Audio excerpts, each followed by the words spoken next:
करालवदनाघोरा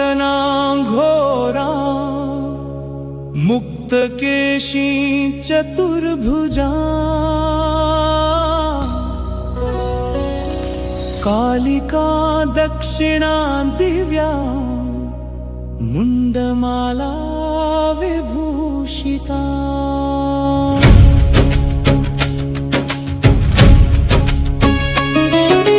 सद्यः छिन्नशिरः खड्गवामाधोर्ध्वकराम्बुजा अभयं वरदं चैव दक्षिणोर्ध्वाधपाणिका